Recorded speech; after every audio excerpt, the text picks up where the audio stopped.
이번에 그 평창 올림픽 그 참가한 선수들 중에서 인간 승리다 이렇게 할 수 있는 그 선수가 이제 한 사람 있습니다. 스노보드의 션 하이트라는 선수인데요. 그는 이번 평창 올림픽을 앞두고 몇 개월 전에 그 연습을 하다가 얼굴을 62반우를 꿰매는 그런 큰 사고를 이제 당하게 됩니다. 그러니까 신기술을 이제 연습하다가 이제 그런 사고를 당했는데, 그런데 그는 그 부상을 다 회복했을 뿐만 아니라 그 신기술을 이렇게 연습하다가 그 다친 그 기술을 완전히 소화를 해서 그 기술을 가지고 이번에 이제 금메달을 땄습니다. 이제 인간 승리라고 할 수가 있습니다. 그런데 바울이 이런 인물이 아닌가 이제 생각을 이제 하게 됩니다. 바울은 오뚜기 같아요. 엄청난 고난과 어려움을 당해도 다 일어납니다. 다시 일어나서 이렇게 그걸 다 감당하고 하나님의 뜻을 이루는 걸 볼 수 있는데요. 그러니까 인간 승리라기보다는 이제 하나님의 승리라고 이제 할 수 있습니다. 바울은 이 죽기를 각오하고 예루살렘에 올라왔습니다.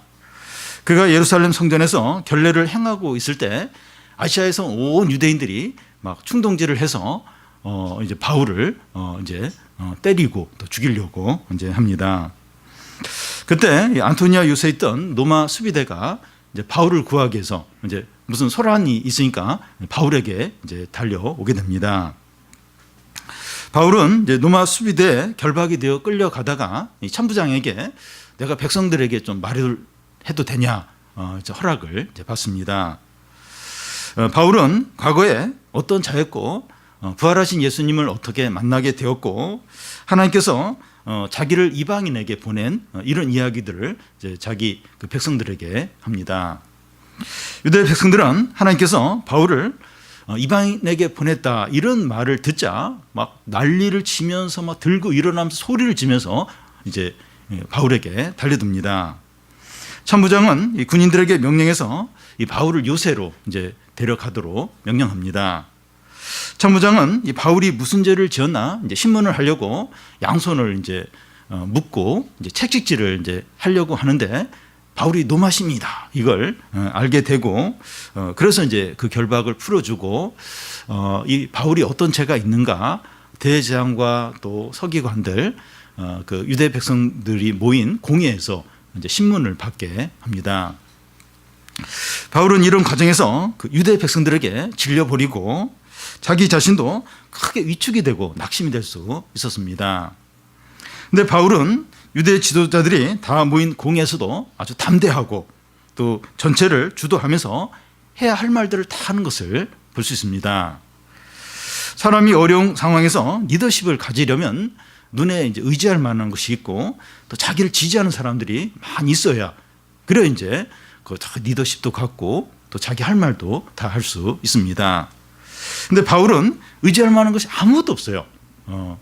또 자기를 지지하는 사람도 없을 뿐만 아니라 주위에 있는 모든 사람들이 자기를 미워하고 다 죽이려고 이제 하는 상황입니다.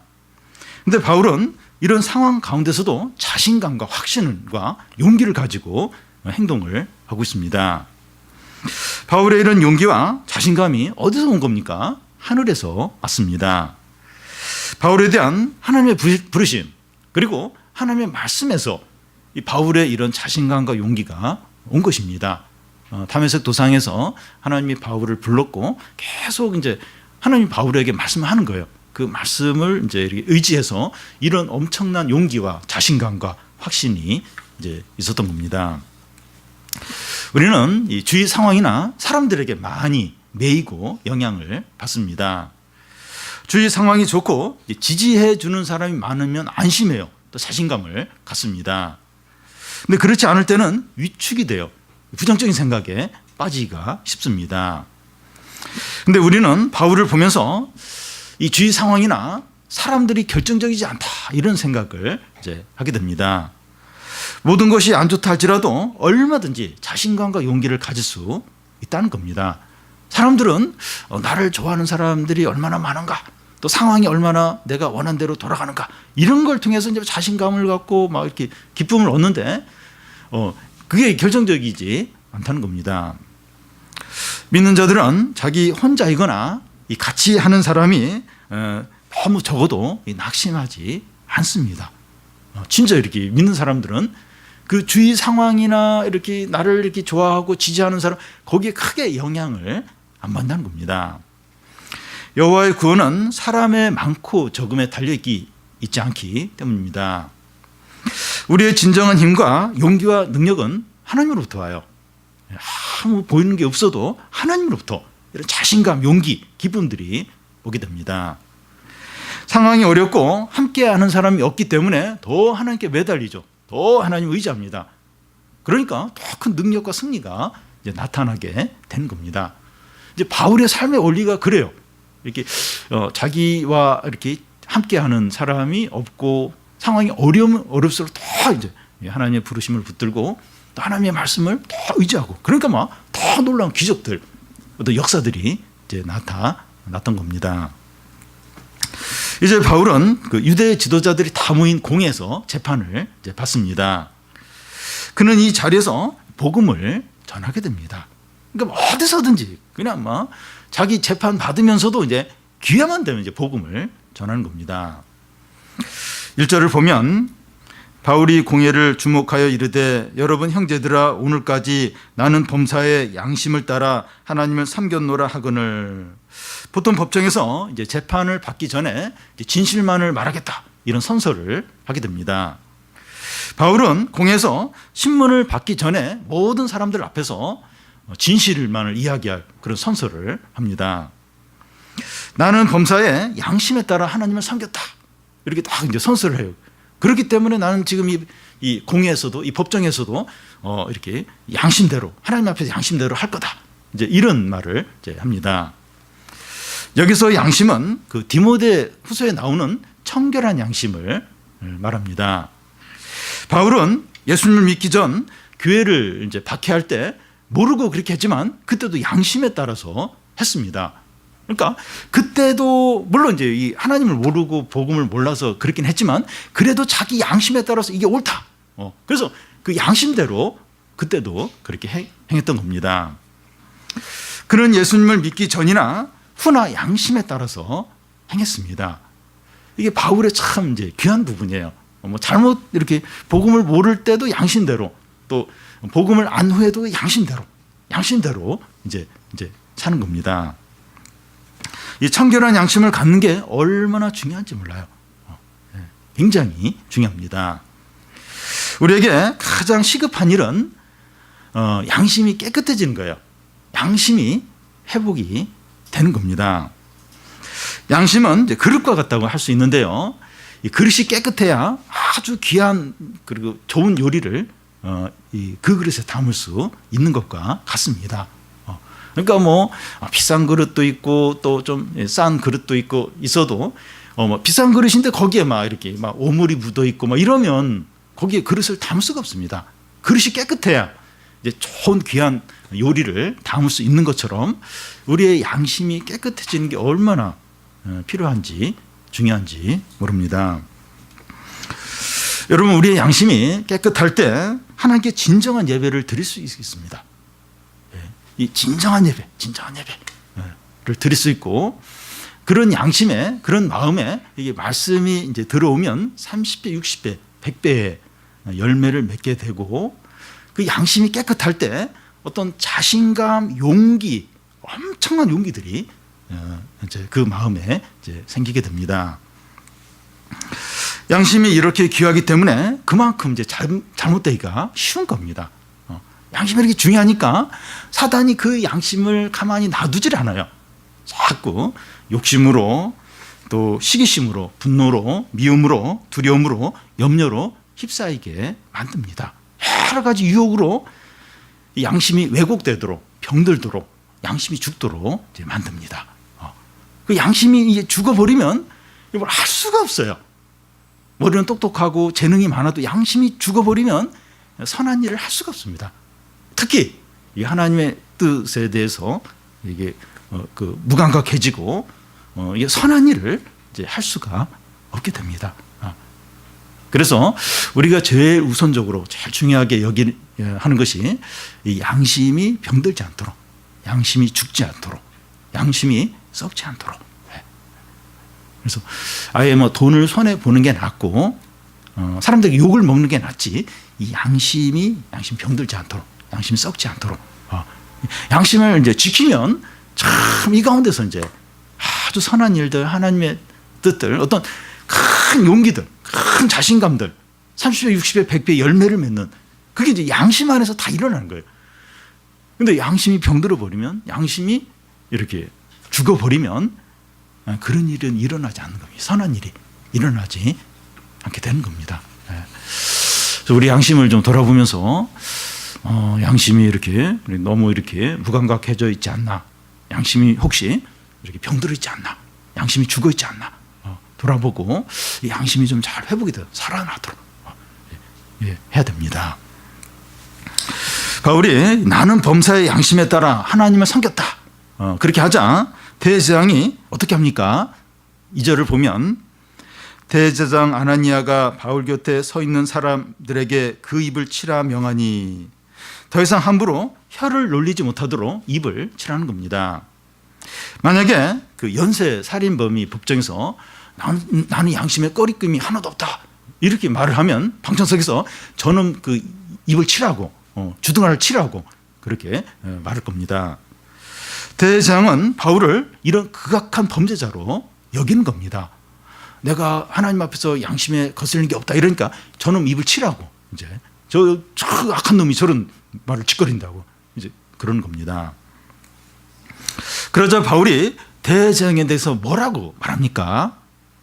3절에서 5절까지 보면 바울이 이르되 회칠한 담이여 하나님이 너를 치시리로다. 내가 나를 율법대로 심판한다고 앉아서 율법을 어기고 나를 치라 하느냐 하니, 곁에 선 사람들이 말하되 하나님의 대제사장을 내가 욕하느냐. 바울이 이르되 형제들아 나는 그가 대제사장인 줄 알지 못하였노라. 기록하였으되 너의 백성의 관리를 비방하지 말라 하였느니라 하더라. 바울은 대제사장을 향하여 회칠한 무덤이라고 말합니다.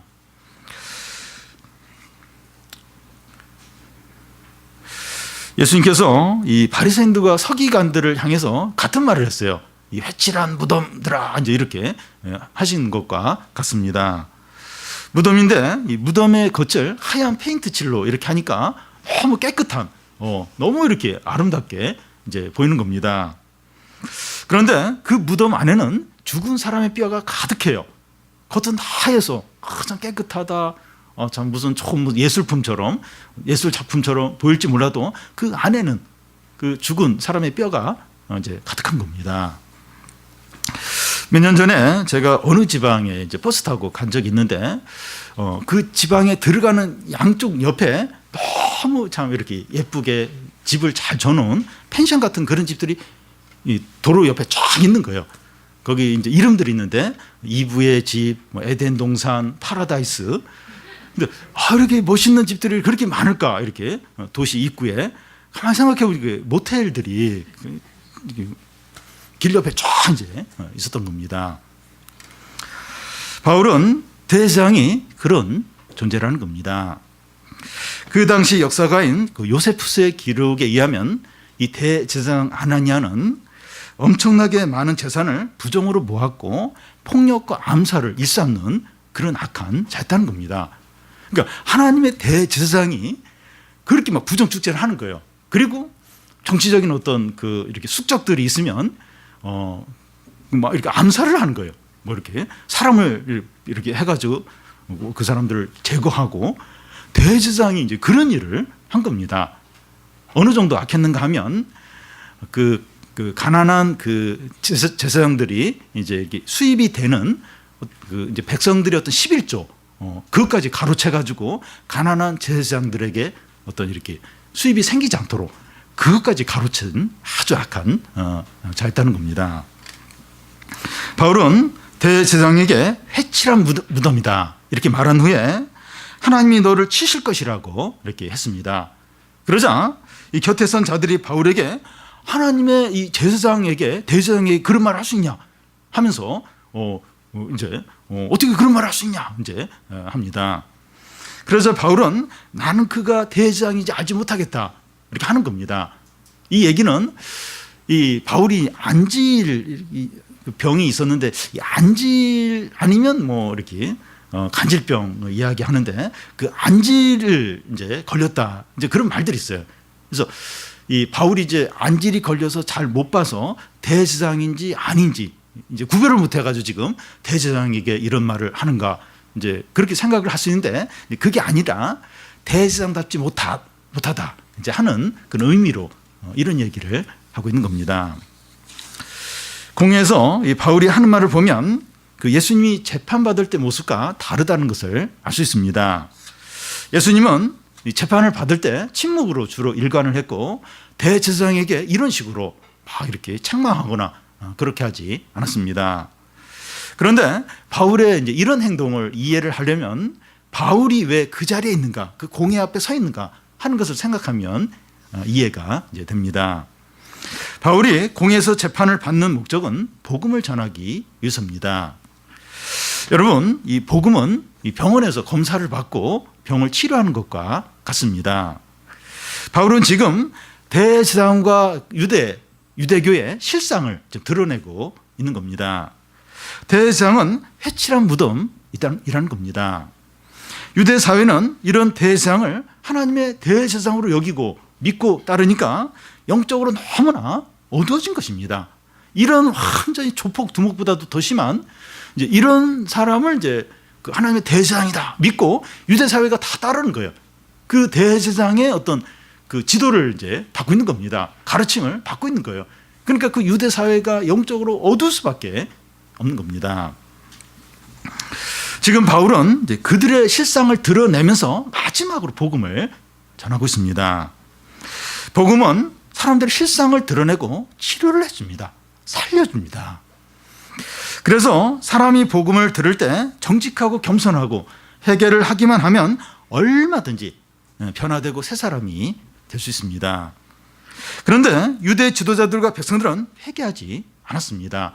만약에 그러니까 바울이 마지막으로 이제 이렇게 그 유대 지도자들 또 서기관들에게 마지막으로 복음을 전하는 거예요. 그러니까 바울처럼 이렇게 대놓고 이렇게 그 대제사장이 회칠한 무덤이라고 하면서 회개를 이렇게 얘기하는 그렇게 할 수 있는 사람이 없어요. 그러니까 바울이 어떤 면에서 그 유대 지도자들에게 마지막으로 그들의 실상을 이야기하면서 복음을 전하고 이제 있는 겁니다. 근데 유대 지도자들, 대제사장들 안 들어요. 회개를 하지 않습니다. 그 결과는 바울이 마지막으로 복음을 전한 후 20년 후에 그 AD 이제 70년 정도 되는데 그때 이제 로마의 디도 장군이 이제 예루살렘을 와서 예루살렘을 철저하게 초토화시키고 110만 명을 학살하고 20만 명을 포로로 이제 끌고 가게 됩니다. 여러분, 사람들이 하나님의 말씀을 듣고도 또 회개하지 않아도 당장에 망하는 것이 아니라 20-30년 정도는 괜찮아요. 괜찮습니다. 그러다가 이제 망합니다. 아모스 당시에 이스라엘 백성들은 아모스가 전하는 하나님의 말씀을 듣고 회개하지 않아요. 근데 딱 30년 후에 아수르에서 완전히 멸망을 당하게 됩니다. 회개하지 않고 하나님께 돌아오지 않아도 괜찮네. 회개하면 뭐 큰일 나고 망한다고 그렇게 했는데 괜찮네. 아무렇지도 않네. 한동안은 괜찮을 수 있을지 모르지만 하나님의 때가 되면 반드시 멸망하게 됩니다. 지금 당장 무슨 일이 일어나지 않다고 해서 괜찮은 것이 아닙니다. 지금 괜찮다. 지금 그런 말씀을 듣고 나서 몇 개월이 지났는데 괜찮네. 괜찮은 게 아니라는 거예요. 그 말씀대로 반드시 하나님의 때가 되었을 때 심판이 온다는 겁니다. 우리는 우리 자신이나 이 다른 사람의 겉모습만 보지 않도록 해야 합니다. 그런데 우리 사회는 외적인 모습과 결과들을 너무나도 중요하게 여깁니다. 잘생기고 예뻐야 합니다. 대학이나 직장이나 연봉이나 자동차나 몇 단지 아파트에 사느냐 하는 것이 중요합니다. 그러니까 몇 평도 중요한데 이 단지마다 달라요. 이게 이 아파트 중에서 몇 단지에 사느냐, 그게 이제 중요합니다.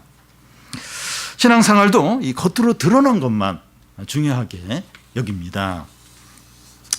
몇 년 전에 그 미국의 인터넷 불륜 사이트에 회원 정보가 공개된 적이 있었습니다. 그 회원들 중에는 미국 국무부 직원과 또 정치인들과 교수와 의사와 또 소방관과 심지어 목회자들도 그 이제 회원 내에 이제 있었던 겁니다. 그 회원 명부가 공개가 되면서 사람들이 다 깜짝 놀랐습니다. 요즘 우리나라는 그 미투 운동으로 이 성추행을 행한 사람들의 이름이 매일 거론이 되는데 사람들이 다 놀라고 있습니다. 외적인 조건으로는 존경받는 사람들이지만 실상은 회칠한 무덤이었던 겁니다. 여러분, 이런 사람들만 죄인이고 나머지 사람들은 다 의인입니까? 그 몇몇 사람들, 그 사람들 다 죄인이고 나머지 사람들은 다 깨끗합니까? 그렇지 않습니다. 하나님 앞에서 모든 사람들이 죄인입니다.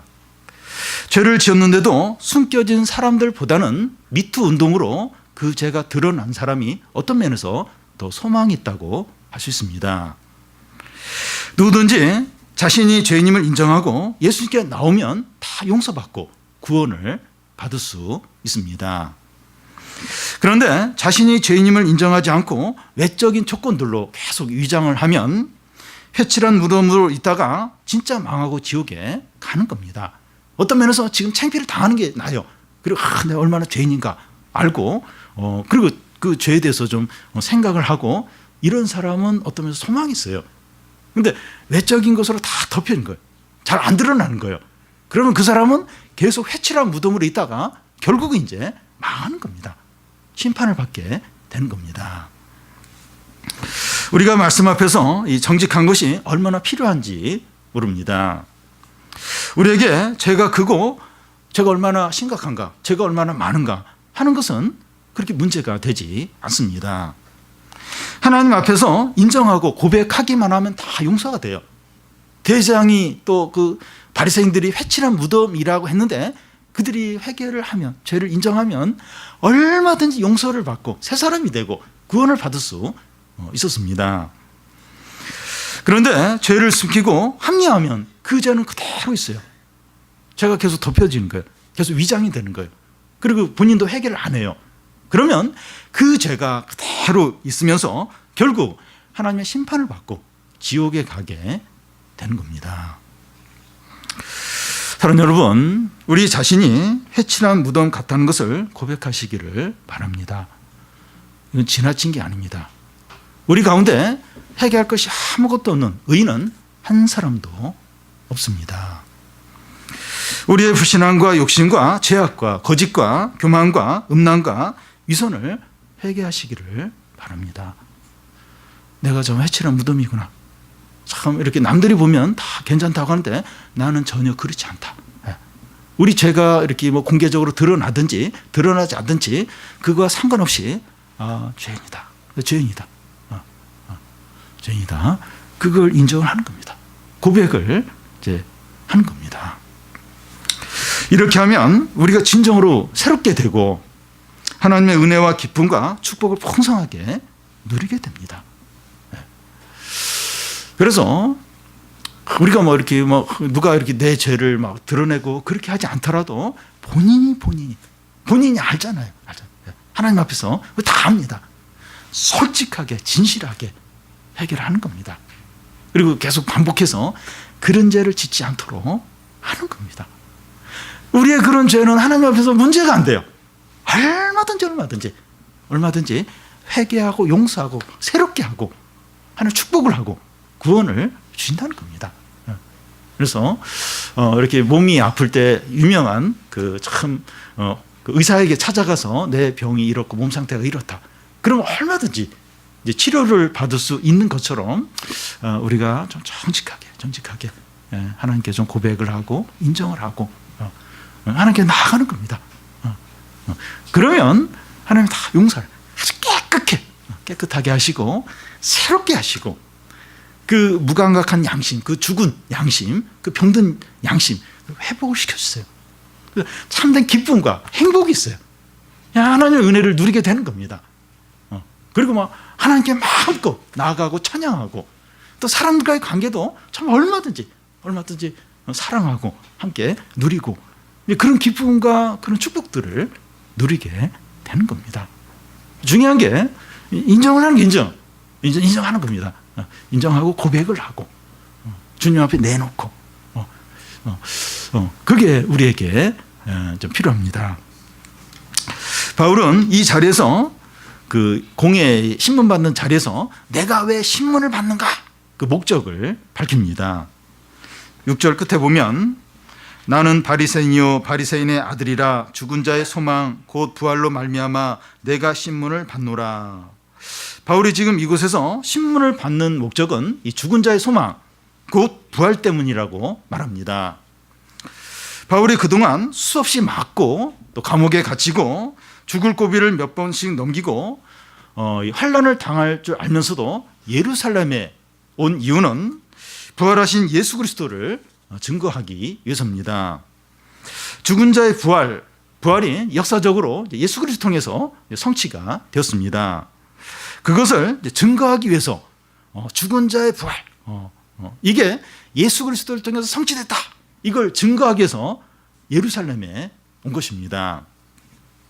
이스라엘 백성들이 오랫동안 소망했던 것이 죽은 자의 부활이었습니다. 그러니까 구약 성경에서 계속 이제 예언하고 또 이야기했던 게 이 죽은 자의 부활이에요. 죽은 자의 부활. 근데 그게 이제 예수 그리스도 통해서 이제 이루어진 겁니다. 모든 소망이 여기에 있습니다. 그 당시 유대 백성들은 로마의 이제 식민지 하에 있었기 때문에 정치적으로나 경제적으로나 사회적으로 너무 이렇게 억눌린 그런 어두운 가운데 있었습니다. 그래서 그들은 그 로마의 식민지에서 이 구원해줄 그 영웅이 나타나기를 소망을 했습니다. 그 다윗과 같은 그런 영웅이 다시 등장해서 이 식민지에서 우리를 해방시키고 다시 이스라엘이 다시 강대한 아주 이렇게 큰 나라가 되기를 그걸 이제 기대를 했습니다. 그런데 영웅에게 이제 소망이 있는 것이 아니라 예수 그리스도에게 진정한 소망이 있었습니다. 죽은 자는 끝난 것이지 무슨 소망이 있습니까? 죽으면 끝난 거지 무슨 거기에 소망이 있습니까? 그런데 죽은 자에게도 소망이 있다는 거예요. 죽은 자에게도 소망이 있다는 겁니다. 그 소망은 부활하신 예수 그리스도입니다. 그러니까 이 죽으면 그냥 끝나고 이제 끝난 거지 망하면 그냥 끝난 거지 무슨 소망이 있어? 근데 소망이 있다. 소망이. 죽은 자에게 망한 자에게 소망이 있는 이유가 예수 그리스도 때문입니다. 여러분 우리가 아무리 어렵더라도 죽은 것은 아니에요. 우리가 뭐 경제적 질병 또 사업이나 뭐 공부 문제나 여러 가지로 어려운데 죽은 것은 아닙니다. 그냥 그런 일들이 어려운 거죠. 그런데 죽은 자에게도 부활하신 예수 그리스도가 소망이라면 살아있는 우리에게 더더욱 소망이 있는 겁니다. 그냥 경제적으로 어려운 거예요. 성적이 잘 안 나오는 겁니다. 지금 몸이 아픈 거예요. 그런 것이지 죽은 건 아니에요. 근데 죽은 자에게 소망이 있다면 예수 그리스도로 인해서 소망이 있다면 살아있는 우리에게 더더욱 소망이 있는 겁니다. 요즘 우리가 다 좀 어려워요. 다 힘든 가운데 있습니다. 청소년은 청소년대로, 청년은 청년대로, 장년은 장년대로 다 좀 어렵습니다. 다 힘듭니다. 청소년들은 이 공부와 이제 진로 문제로 너무 압박감을, 너무 스트레스를 많이 받고 있고, 청년들은 취업 문제나 또 뭐 결혼 문제나 이런 것으로 스트레스를 많이 받고 있고, 또 장년들은 이 경제적인 어려움과 뭐 퇴직 후 이런 문제들, 사업의 어려움으로 많은 스트레스를 받고 있습니다. 가장 큰 어려움은 소망이 없다는 거예요. 소망이 없는 겁니다. 이게 가장 큰 어려움입니다. 대학에 들어가도 취직이 될지 어떨지, 어느 정도 재산이 있어도 이거 가지고 어떻게 미래를 어떻게 살 수 있을지, 자격증이 있어도 이걸로 취업이 될지 뭘 될지, 직장이 있어도 불안한 거예요. 언제 직장에서 이렇게 퇴직해야 되는 거 아닌가 불안하고, 사업을 하고 있어도 불안한 겁니다. 그러니까 미래가 불투명하니까 소망이 없는 겁니다. 그러니까 눈에 보이는 거 그걸 통해서 소망이 없습니다. 오늘 우리에게 진정한 소망이 어디 있습니까? 돈이나 사업이나 직장이 아니라 부활하신 예수 그리스도에게 있습니다. 예수 그리스도가 죽은 자의 소망이 된다면 우리가 아무리 어렵고 힘들더라도 우리에게 소망이 되는 겁니다. 예수 그리스도에게 진정한 소망이 있어요. 여러분, 눈에 보이는 여기에는 소망이 없습니다. 너무너무 불안정하고 일시적인 거예요. 죽은 가운데서 부활하신 예수 그리스도에게만 진정한 소망이 있습니다. 우리의 상황과 처지가 어떠하든지 부활하신 예수 그리스도는 생명이고 능력이고 구원이고 승리가 됩니다. 여러분, 예수 그리스도가 죽은 가운데서 부활하신 것은 예수님 자신을 위해서가 아닙니다. 우리의 유익을 위해서예요. 예수님 자신의 유익을 위해서 예수님 다시 죽었다 살아나고 그게 아니라 우리의 유익을 위해서 예수님이 다시 부활을 하신 겁니다. 우리가 어떤 힘든 상황에서라도 이 부활의 신앙을 가지면 다 이겨요. 다 견디고 다 감당을 하게 됩니다. 그러니까 이 부활의 신앙, 이 부활의 능력, 이게 엄청나요. 이 죽음을 이긴 그 능력인데 우리가 이 부활의 신앙을 가지면 어떤 어려움과 위기와 힘든 일도 다 감당을 하게 됩니다. 부활의 신앙. 부활의 신앙을 갖고 이 부활의 능력을 의지하면 이 죽음을 이기는 능력인데 어떤 어려움과 어떤 것도 다 이기게 되고 다 감당을 하게 됩니다. 바울이 이 신문을 받는 자리에서 이 부활을 믿는다고 하자 이 공에 모인 유대 지도자 사이에 논쟁이 생기게 됩니다. 그것에 모인 자들은 바리새인들과 사두개인들인데 바리새인들은 이 부활을 믿지만 사두개인들은 부활을 믿지 않았습니다. 바리새인들은 이 바울이 죄가 없다고 말하자 사두개인들은 죽일 죄인이라고 하면서 서로 사이에 막 이렇게 논쟁이 붙었습니다. 그런 상황에서 바울이 찢겨 죽을 것 같은 거예요. 그래서 천부장이 바울을 다시 안토니아 요새로 옮기라고 명령합니다. 그날 밤에 바울은 지난 이틀 동안에 자기에게 일어난 일들을 쭉 이제 돌아보면서 로마까지 가는 것은 불가능하고 예루살렘을 떠나지도 못하고 여기서 죽겠구나, 이제 그런 생각을 하게 됩니다. 오늘 말씀 그 다음 부분에 보면 40명이 바울을 죽이기 전까지는 먹지도 않고 마시지도 않겠다, 그런 암살단이 구성이 돼요. 그래서 내가 로마까지 가기는 고사하고 그냥 예루살렘에서 죽겠구나, 이제 그런 생각을 이제 했을 겁니다. 바울은 자신이 혼자라는 생각이 밀려오면서 참 낙심이 될 수 있었을 겁니다. 그런데 그는 혼자가 아니었습니다. 주님은 다메섹 도상에서 바울을 만나신 이후에 한 번도 그를 떠난 적이 없었습니다. 그날 밤 그 주님이 바울을 찾아오셨습니다. 그러니까 참 하나님이 타임이 기가 막혀요. 그러니까 너무 낮에 참 공회에서 재판을 받으면서 너무 이제 두려운 거예요. 그 천부장이 이 바울을 보호해주지 않았으면 양쪽에서 바울을 끌어당기면서 바울이 찢어 죽을 것 같은 거예요. 그리고 암살단이 구성이 돼 있고, 그러니까 너무 두렵고 너무나 낙심이 된 그때, 그날 밤에 주님이 바울을 찾아오셨습니다. 11절을 우리 같이 한번 읽어보겠습니다. 그날 밤에 주께서 바울 곁에 서서 이르되 담대하라, 내가 예루살렘에서 나의 일을 증거한 것 같이 로마에서도 증언하여야 하리라 하시니라. 지금 이 예루살렘에서 네가 나를 증거를 했는데 로마까지 가서 이제 나를 이제 증거할 것이다, 그렇게 하는 겁니다. 지금 바울은 예루살렘에서 그냥 맞아 죽을 것 같아요. 여기서 그냥 끝날 것 같아요. 그런데 하나님의 말씀은 로마까지 가서 네가 재판을 받으면서 나를 증언하게 될 거라는 겁니다. 그러니까 안전하다는 거예요. 여기서 이렇게 죽지 않는다는 겁니다. 아무것도 두려워하지 말라는 겁니다. 담대하라는 겁니다. 바울이 앞으로 여러 번 재판을 받고 또 감옥에 갇히고 큰 일을 당하면서도 낙심하지 않고 끝까지 견딜 수 있었던 이유가 주님의 이 말씀이 있었기 때문입니다. 예루살렘에서 나를 증거한 것처럼 노마에서도 나를 증언한다는 겁니다. 그러니까 그 계속 이렇게 노마로 가기 전까지 많은 위기들이 닥쳐요. 그런 가운데서 끝까지 낙심하지 않을 수 있었던 이유가 이 하나님의 말씀이 있었던 거예요. 너 여기서 끝나지 않는다. 왜냐하면 노마까지 가서 나에 대해서 증언을 해야 되기 때문이라는 겁니다. 이제 바울은 이제 이 말씀을 쫙 붙드는 거예요. 붙드는 겁니다. 여러분, 우리의 안전과 미래는 주위 상황이나 우리의 능력에 달려 있는 것이 아니라 하나님의 말씀에 있습니다. 하나님의 말씀에 있습니다. 이 사경의 때 말씀처럼 죽으면 죽으리라 이런 각오로 말씀을 붙드는 겁니다. 상황은 다 어려워요. 이렇게 뭔가 이렇게 막 내 방법으로 해야 되고 막 힘 있는 사람을 의지해야 될 것 같고 나도 불법을 써야 될 것 같고 거짓말을 해야 될 것 같고 그래야 막 안 망할 것 같아요. 견딜 것 같아요.